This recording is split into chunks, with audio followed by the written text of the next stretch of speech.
Assalamualaikum warahmatullahi wabarakatuh.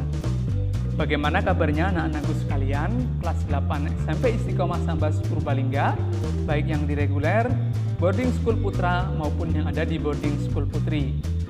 Semoga kita senantiasa dalam keadaan sehat, tak kurang suatu apapun. Amin Allahumma amin. Anak-anakku sekalian, pada pagi hari ini kita akan belajar teks persuasi. Sebelum kita memulai pembelajaran, marilah kita membaca basmalah bersama-sama. Bismillahirrahmanirrahim. Terima kasih. Selanjutnya silakan kalian isi presensi di link-link yang sudah Ustazah bagikan. Pada pandemi seperti ini, sekolahan maupun tempat-tempat umum belum dibuka. Dalam arti para siswa belum diizinkan untuk melakukan tatap muka di sekolah. Pemerintah sedang gencar-gencarnya mengajak masyarakat untuk tetap melaksanakan protokol kesehatan bersama-sama memerangi pandemi COVID-19. Tentunya dengan apa pemerintah melakukan itu? Tentunya dengan salah satu teks. Apa itu teksnya? Nah, itulah yang akan kita pelajari, yaitu teks persuasi. Sebelum kita belajar lebih jauh mengenai teks persuasi, pertama Ustadz akan sampaikan tujuan pembelajaran pada video pembelajaran kali ini. Tujuan pembelajarannya adalah setelah mengikuti atau menyimak video pembelajaran berikut, peserta didik diharap mampu merumuskan pengertian, tujuan, dan menelaah ciri isi teks persuasi. Lanjut.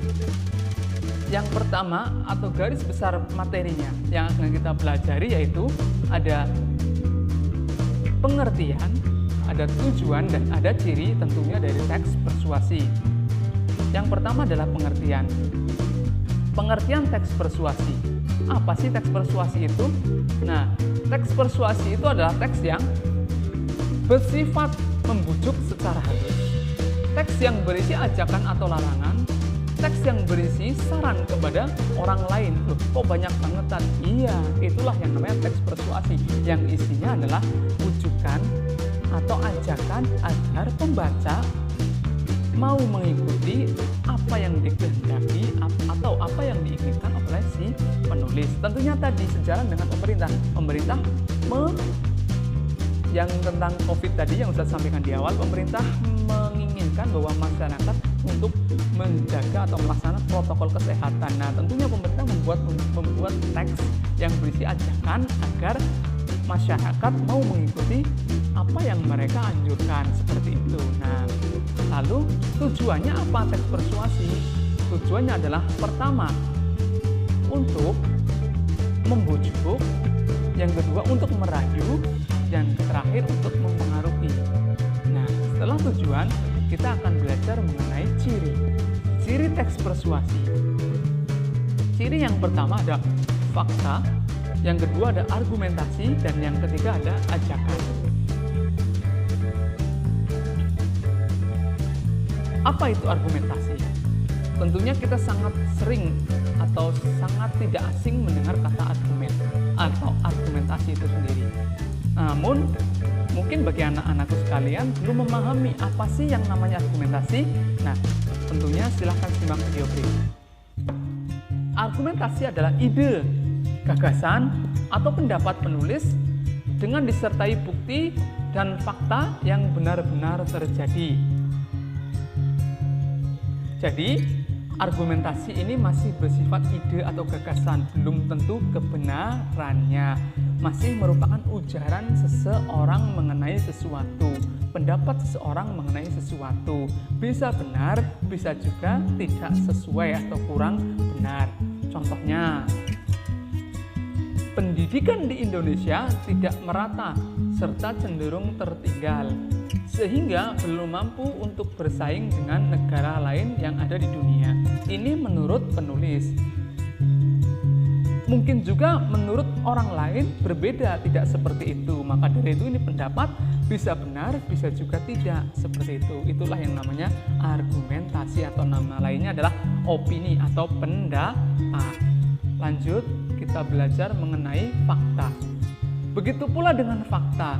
Tentunya kalian tidak asing dengan kata fakta, namun untuk anak-anakku sekalian kelas 8 SMP Istiqomah Sambas Purbalingga mungkin masih belum paham apa itu yang namanya fakta. Walaupun pada pembelajaran lalu pasti sudah ada yang namanya fakta, seperti teks berita. Teks berita juga mengandung yang namanya fakta. Nah, kita akan ulas kembali. Nah, fakta ini menurut Kamus Besar Bahasa Indonesia atau KBBI, fakta adalah hal atau keadaan peristiwa yang merupakan kenyataan sesuatu yang benar-benar dan atau sudah terjadi. Nah, contoh fakta yang pertama, telah terjadi banjir di Jakarta Utara yang menyebabkan korban tewas sebanyak 14 orang.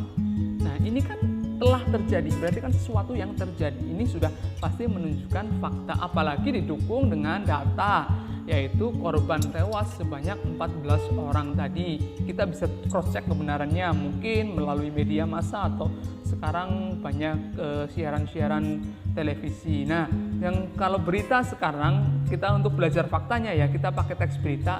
Yang sekarang sedang booming atau sedang menjadi trending topik adalah tentang pesawat Sriwijaya Air yang mengalami kecelakaan di laut Jakarta Utara atau Kepulauan Seribu. Itu kan banyak fakta-fakta di situ. Yang tentunya ada di dalamnya adalah data-data yang bisa kita ketahui bersama-sama atau kita koreksi bersama-sama kebenarannya. Lanjut, contoh yang kedua ada tadi malam Liverpool berhasil menang 2-0 atas Chelsea lewat gol yang dicetak oleh Steven Gerrard dan Luis Suarez. Evan Dimas berhasil menjadi pemain terbaik dalam kompetisi Piala AFC 2014 di Myanmar. Itu juga merupakan fakta. Lanjut, setelah fakta tadi apa? Setelah fakta kita akan belajar mengenai ajakan. Nah, apa itu ajakan? Tentunya kalian pasti pernah mengajak seseorang. Entah mengajak ibu kalian, mungkin adik kalian punya adik mengajak kalian, ayo dek kita sholat ke masjid, ayo dek kita sama-sama membersihkan halaman. Nah, itu ajakan. Namun dalam teks persuasi, bagaimana ajakan itu?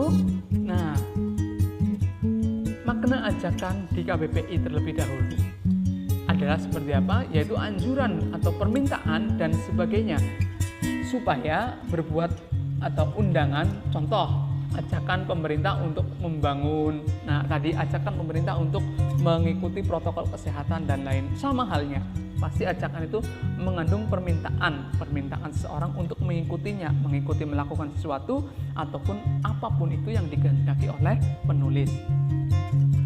Nah, kalimat ajakan atau disebut juga dengan kalimat perintah adalah kalimat yang mengandung ajakan kepada seseorang atau sekelompok orang. Diharapkan orang yang dituju tersebut mengikuti si pengajak.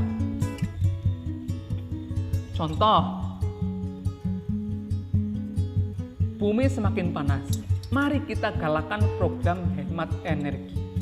Kalimat ajakannya itu dimulai dari mari kita galakan program hemat energi. Berarti dari ajakan tersebut mengajak kita untuk melakukan program penghematan energi. Nah, dalam teks persuasi mungkin ini juga bisa dipakai tentang teks yang mengajak kita untuk melakukan penghematan energi seperti itu.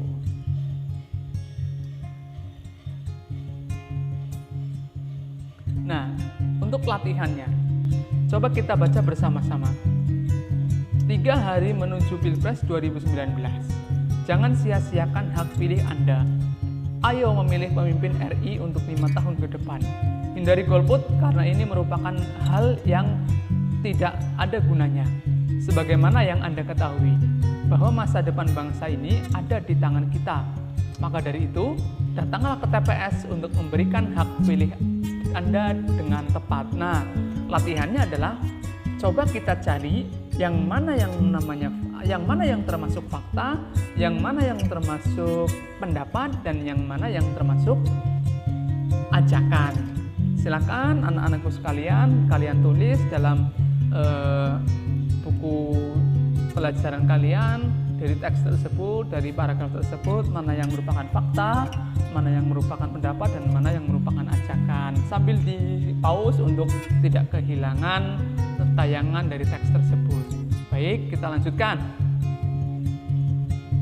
Nah, yang namanya fakta dalam teks tadi, 3 hari menuju Pilpres 2019. Nah, itu kan berarti fakta. Mengapa fakta? Karena mungkin teks pemilunya tanggal 20. Nah, sekarang tanggal 16 atau tanggal 17. Berarti kan 3 hari lagi itu sudah merupakan pemilihan atau hari hanya. Berarti kan ini yang namanya argumentasi.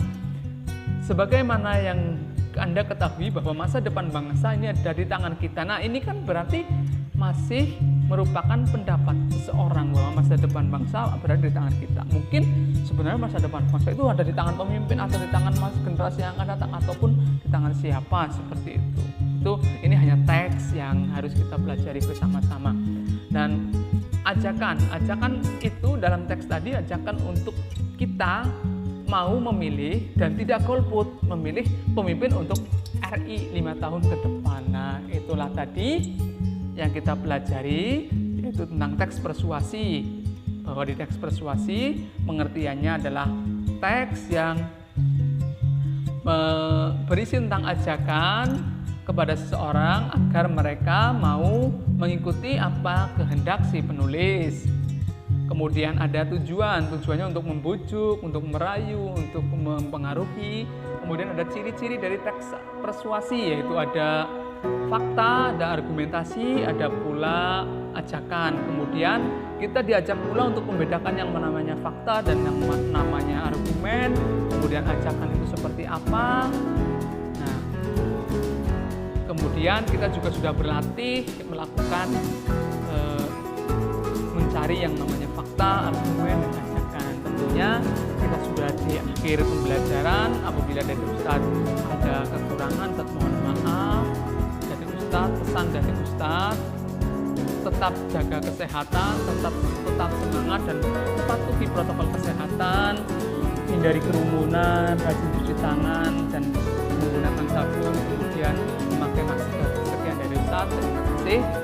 Apabila ada pertanyaan nanti bisa disampaikan lewat Google Meet atau lewat aplikasi Office 365 secara meeting dengan Ustazah yang mengaku di kelas kalian masing-masing. Sekian dari Ustadz, terima kasih sudah mengikuti pembelajaran Ustadz dengan baik, menyimak videonya dengan seksama. Sekian, Assalamualaikum warahmatullahi wabarakatuh.